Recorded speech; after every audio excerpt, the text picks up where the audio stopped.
ko ewa mogo ka cogo mogo kala hale jume mogo min ni tawhidi bonda fora dusukumbe koro mais na tara fiqhu bonda la dusukumbe fena ala yere mo fo qur'ana kono akoni ala ye hera la nyini mogo min fa yasrah lahu sadrahu ha lili imani jombe sega aya en kalanye ha faman yuridillahu an yahdiyahu yasrah sadrahu lil islam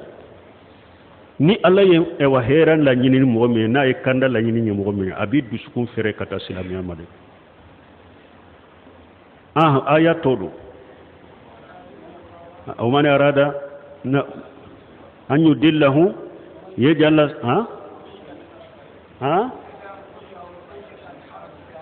mani o man arada an yudillahu yajal sadrahu dayiqa harajan كأنما يسعد في السماء سلمان ورهلك كتاب التوحيد سره لا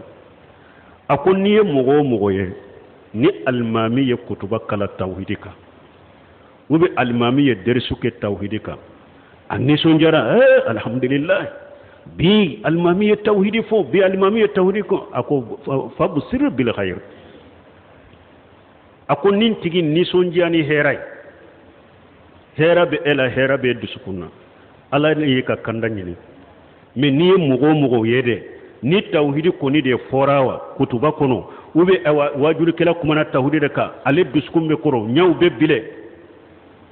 bule ako intigila mugo ado bana bila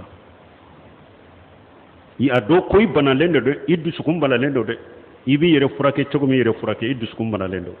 donc mugo ni tawhidi foli de ba koro wore ba toro duskum bana lendo do